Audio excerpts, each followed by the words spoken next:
Look at that pathetic human ship.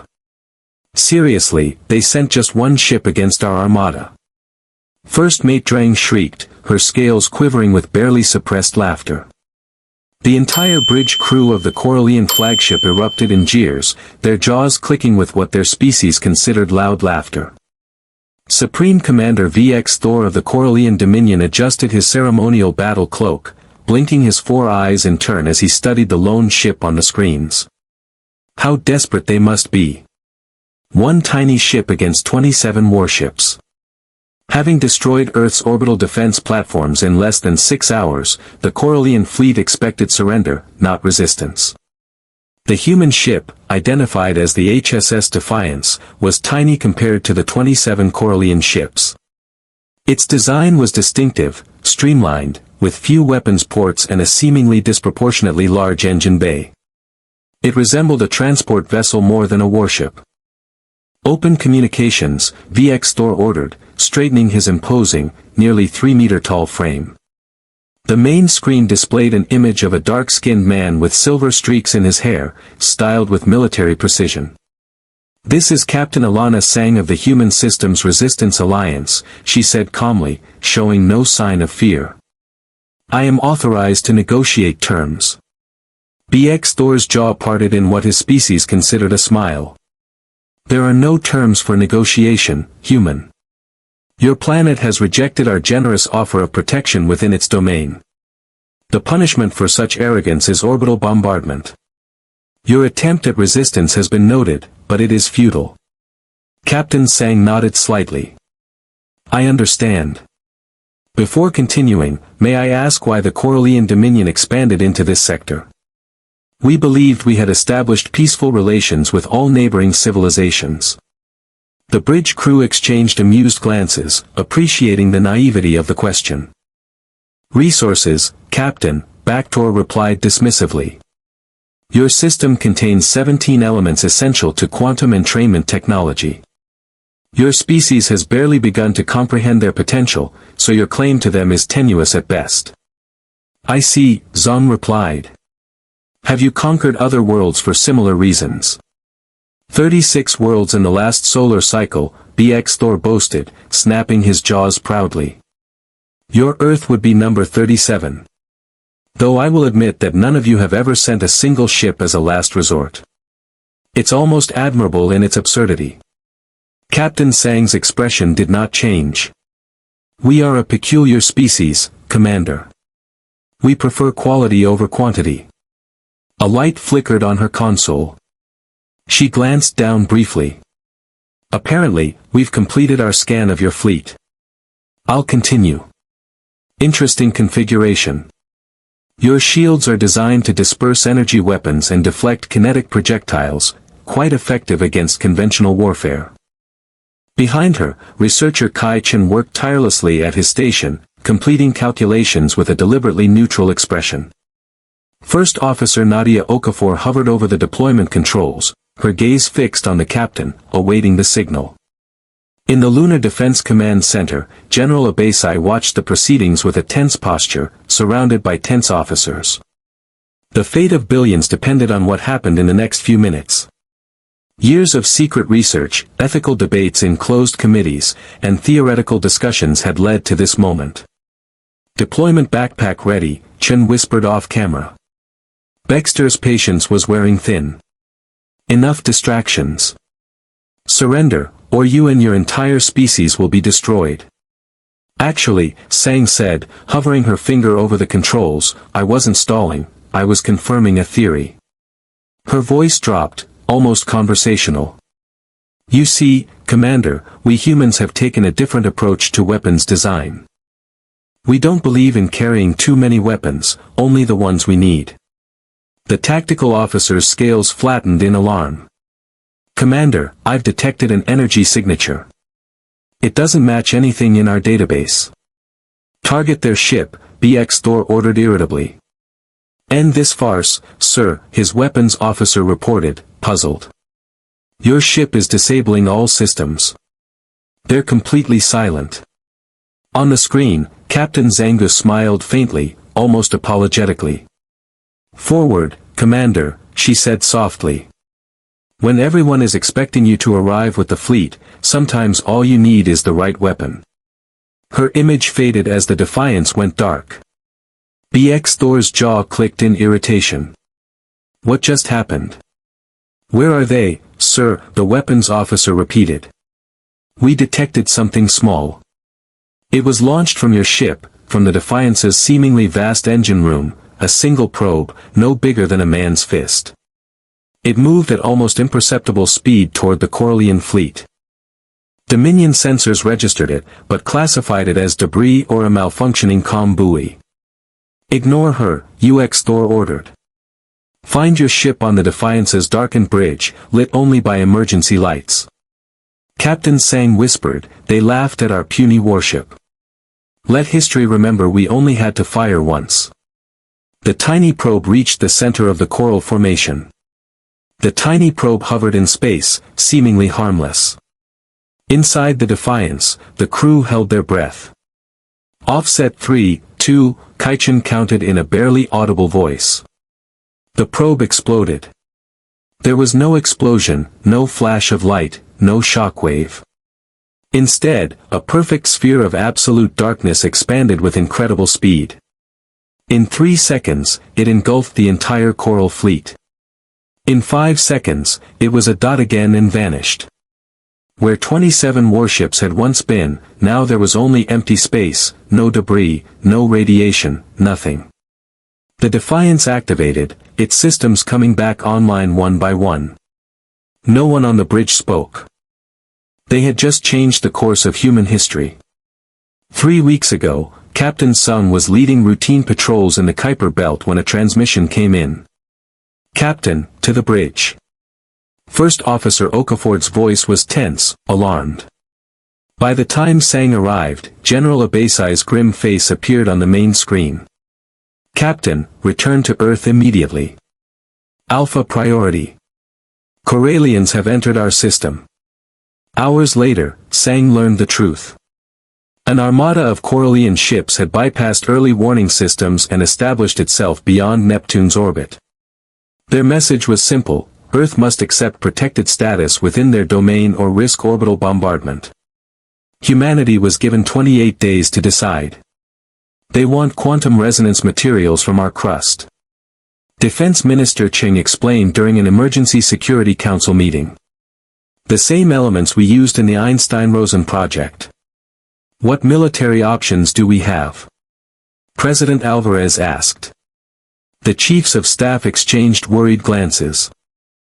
Admiral Kozlov spoke first. Conventional forces would be ineffective. The Coral Fleet outweighs us in firepower by orders of magnitude. That's why we've accelerated the transport project, General Abasai stated. It wasn't a question. Chief Scientist Patel's eyes widened. The technology is theoretical, we've only done simulations and microscale testing. It's not ready for deployment. Then get it ready, the President ordered. We have 4 weeks. Deep within the lunar base, Kaichin watched equations scroll across several screens. 3 years ago, he'd been recruited straight from MIT's quantum physics program for his groundbreaking work on Einstein-Rosen bridges, what laypeople called wormholes. His theory that space could be precisely folded to instantly transport matter across vast distances had been dismissed by most of his colleagues. Now he was humanity's last hope. The calculations aren't working, he muttered to his team. We're missing something fundamental. Dar. Ramirez, a senior scientist with a perpetually somber expression, pointed to a variable. And if we're thinking wrong, we're trying to create a two-way bridge, but what if we make it one way? Chen finished, his eyes wide. Transfer instead of transport. The following weeks devolved into a confused mess of calculations, simulations, and increasingly desperate tests. The technology could transport matter, specifically, the Corellian fleet. But where? The ethical debate was intense. Send them straight into the sun, suggested one military advisor.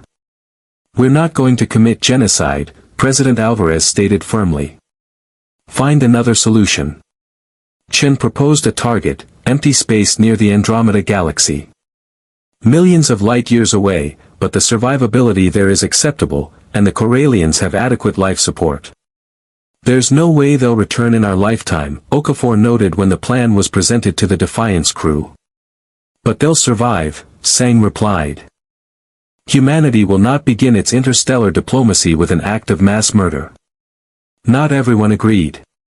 Debates erupted in government chambers, military bases, and scientific institutions. Meanwhile, the countdown continued. The plan crystallized. Refit the HSCS Defiance, a science vessel with an enlarged engine compartment, originally designed for deep space exploration. Its unusual configuration was ideal for housing an experimental displacement device. The ship would approach the Corellian fleet autonomously, feigning surrender but actually deploying weapons. Chen's hands trembled slightly as he completed the quantum displacement calculations. If my theory is correct, the entire Corellian fleet will vanish instantly. But if I'm wrong, he looked up gravely, if I'm wrong, the resulting quantum cascade could tear reality itself apart. Brief pause in the broadcast. Before we continue this galactic journey, if you enjoy this unique sci-fi experience, subscribe to the channel now and, most importantly, hit the notification bell. This way, the YouTube algorithm ensures you don't miss upcoming videos featuring the most mind-blowing sci-fi stories you won't find anywhere else. Now, back to our story. The tension in the room was palpable as President Alvarez considered Chen's warning. After a long pause, she nodded decisively. The alternative is the destruction of Earth. We are proceeding as planned. She turned to Captain Sang. You understand what's at stake. If this fails, it doesn't fail, Sanina interrupted. Humanity has faced extinction before. We always find a way. Chen insisted on remaining aboard the Defiance. Calibration will require on-site adjustments. This technology has never been used on this scale. 7 days before the Corellian deadline, orbital defense platforms detected movement. The alien fleet was losing patience. They're accelerating their schedule, General Abasai informed the crisis team. We have less than 72 hours before they reach Earth. Defiance wasn't ready. The translocation device tests had been promising, but the energy drain was enormous, and targeting such a large area remained a challenge. We need more time, Chen countered during the final briefing. Time is the only thing we don't have, Sang replied. We launch in 6 hours. As she prepared to depart, First Mate Okafor found Captain Sang in her quarters, looking at a photograph of her family. Do you think this will work? Okafor asked. Sang didn't look up. It should. The simulations show that. I'm not asking about the simulations, but what you think. Sang finally met her gaze. I think we're about to find out what humanity is truly capable of. The next day, as the Defiance approached the Corellian fleet, Chen made a terrifying discovery. Captain, there's a problem, he said quietly, so as not to be overheard. On an open channel, the displacement field is showing instability. What happens if it collapses while forming? Sang whispered. Best case. Nothing. Worst case. A cratered rift that could expand indefinitely. What does that mean? That it could theoretically engulf our solar system. Eventually, the entire galaxy. Sang's face remained impassive. Low probability, but not zero. Maybe 5%. Can you fix it? Chen hesitated. I may need to recalibrate the quantum stabilizers, but that will require shutting down our systems for at least 30 seconds, during which we will be defenseless, he added. But wait for my signal. This brought them back to the present moment. Chen worked feverishly at the comm screen, while Zhang communicated with BX Thor, buying precious seconds. When the systems went dark and the probe was launched, they were on a path to irreversible decline. The fate of two civilizations hung in the balance. As darkness enveloped the Corellian fleet, Chen watched his instruments with growing alarm. The field is becoming unstable, the voltage is at 60% and continuing to drop. Can you contain it? Sun asked anxiously. I'm trying, but the mass is greater than we calculated. Their ships must contain dense materials we didn't account for. The bridge crew watched in horror as the displacement field fluctuated, the perfect sphere beginning to deform. If it collapses now, the consequences will be catastrophic for the Corellians, for Earth, perhaps for this entire sector of space. Reroute emergency power to the stabilizers, Sang ordered. That will leave us without life support for almost a minute, Okafor warned. Do it. When the lights went out completely and the refiners fell silent, the only source of light came from Chen's console, where he worked feverishly, redirecting every available joule of power. To maintain field integrity through stabilization, he reported, his voice trembling from holding his breath in the constantly thin air. Field integrity restored to 70% 80. The black sphere in space stopped oscillating, becoming perfectly round again. Transfer in progress. Whispers. 3, 2, 1. The darkness coalesced into a single point.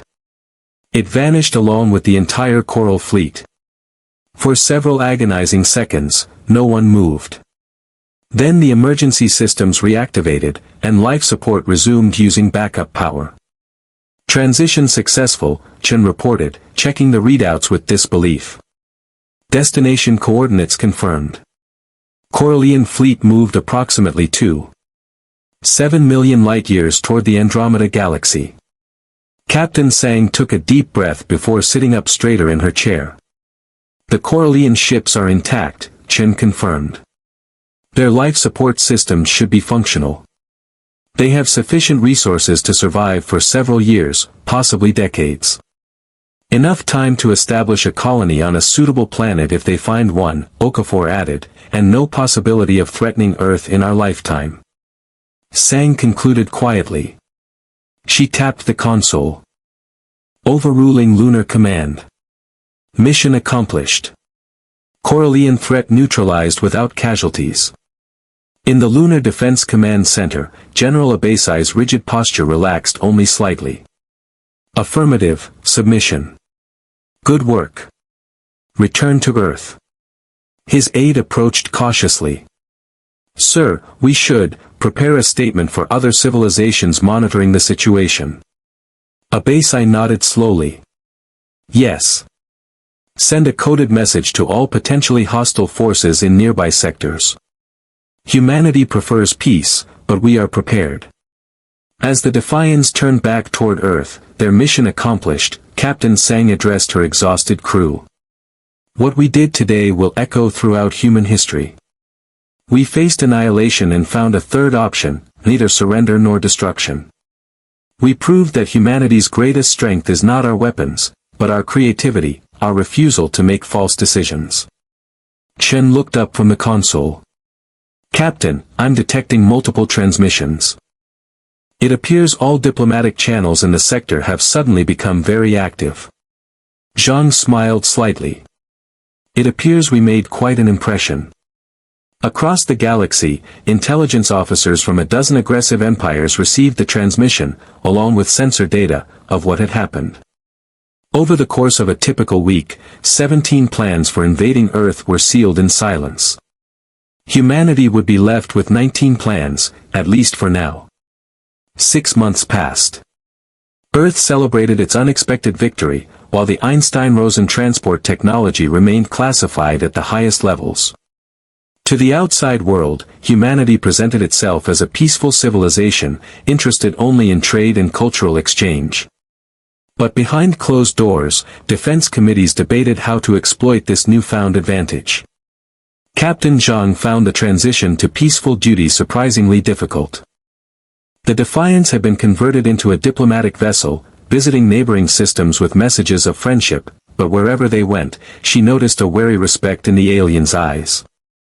No one fully believed in humanity's peaceful intentions.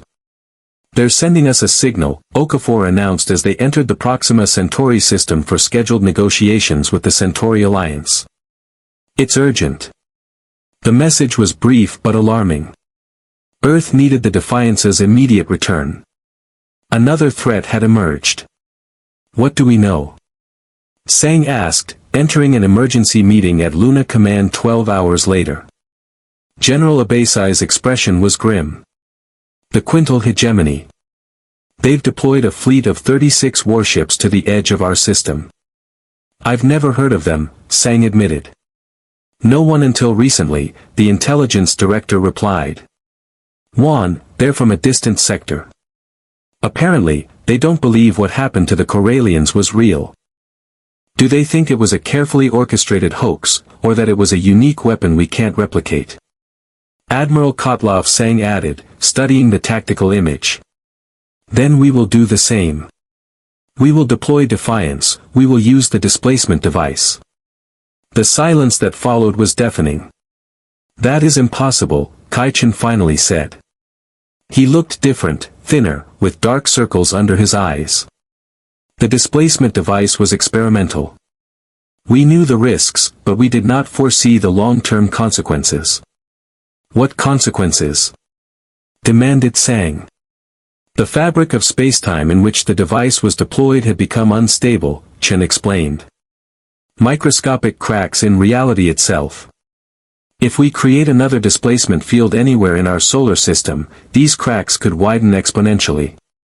Translation, please, Zhang requested. We can blow an unbridgeable hole in the universe, General Abasai stated bluntly. One that will engulf Earth and everything around it. The room fell silent again. The Quintals are making demands. Sang finally asked. Yes, Director Huang confirmed, similar to the demands of the Corellians. They want our quantum resonance materials, but unlike the Corellians, they are not offering protected status. They want complete surrender and colonization rights. We have 3 days to comply, Abasai added. After that, they will begin bombarding populated areas. Options. Sang glanced around the table. Conventional defense is suicidal, Admiral Klov declared. Their weaponry is unlike anything we've ever encountered. Energy shields that can withstand nuclear blasts, phase-change torpedoes that penetrate physical barriers, and evacuation, Sang suggested. We are expanding our colonies on Mars and Europa. 3 days is not enough to displace even 1% of Earth's population, the Admiral replied. And there's no guarantee they won't follow us. So we return to the translocation device, Sang concluded.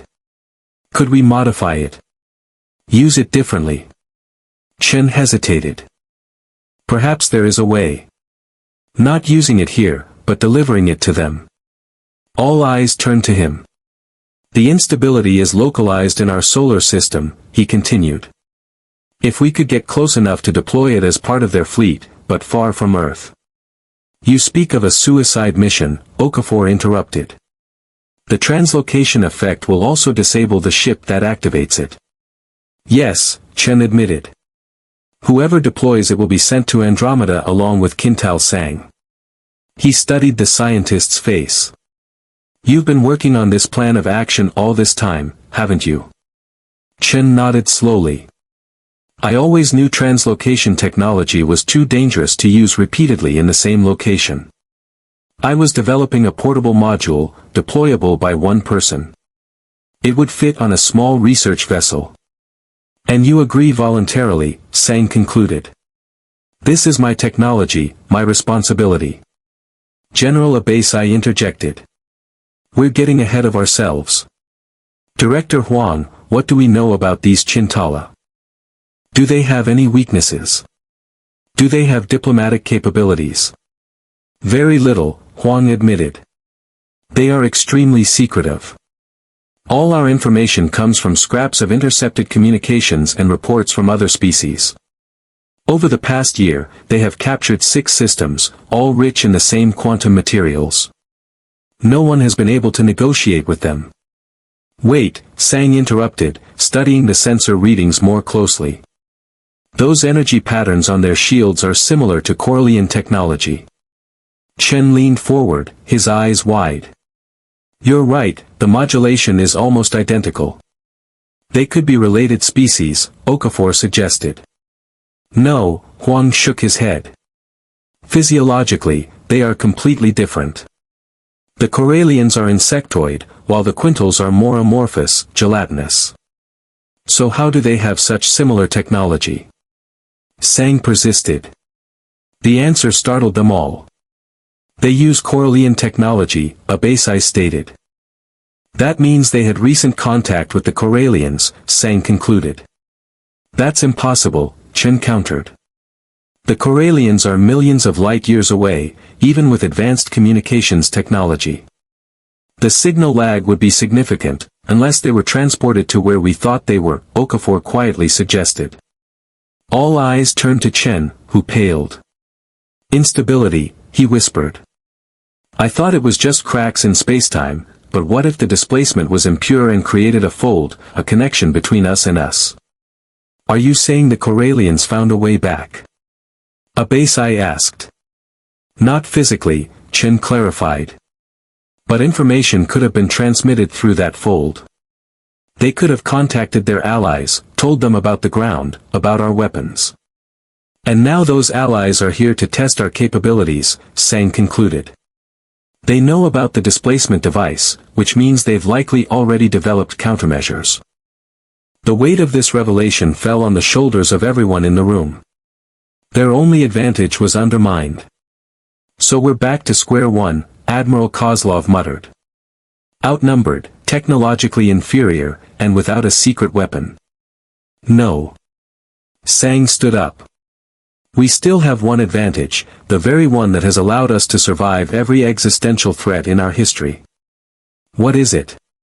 Abasai asked. The enemy expects the obvious from us, either surrender or try again. So we will do neither. Sang's eyes shone with determination. Kai, how long will it take you to modify the Defiance to my specifications? That depends entirely on my specifications, Captain. Something that has never been done before, she replied, something I don't even believe is possible. 12 hours later, the Defiance remained in space, at the edge of the solar system, equidistant between Earth and the formidable Quintal fleet. From the outside, the ship appeared unchanged, the same sleek hull, the same massive engine bay. But inside, Kaichen had transformed the vessel into something unprecedented in human engineering. This is either genius or suicidal, he muttered, examining the modifications. Perhaps both. The plan was audacious. Instead of creating a new displacement field, they would attempt to manipulate existing rifts in spacetime to control the very instability they so feared. In theory, Chen explained to the small crew remaining on board, the rifts form a network linking our location to where we sent the Corallians. If we can create the right resonant frequency, we can temporarily stabilize two-way communications, a veritable Einstein-Rosen bridge. Are we certain the Quintals are collaborating with the Corallians? The officer asked. Intelligence confirms it, Sun replied. The Quintals are essentially their proxies, sent to test our capabilities and obtain materials the Corallians failed to obtain. The science is complex, and the risks are enormous. Failure could widen the rifts catastrophically. Success, well, that would have its perils. All systems are ready, Captain, Chen reported. But I must emphasize that this has never been attempted before. Intosentobi's simulations give us a 47% chance of success. What if we do nothing? Zhang asked. Then the Earth will collapse, Okafor replied simply. Sang nodded. Open a communication channel with the flagship King Tao. The screen lit up, revealing a gelatinous, translucent creature suspended in a protective field. Its internal organs glowed with bioluminescent light as it communicated. Human vessel, the device translated its vibrations. Your presence is irrelevant. Your time expires in 6 hours. Prepare for occupation or destruction. This is Captain Alana Sang of the HSD Defiance. I wish to speak with your commander about terms. The creature's internal lights flickered faster. There are no terms. Only submission or destruction. Before you make that decision, Sang continued calmly, you should know that we maintain contact with the Corallian realm. There was a pause. The light within the creature dimmed slightly. Your deception is obvious, it finally replied. The Corellians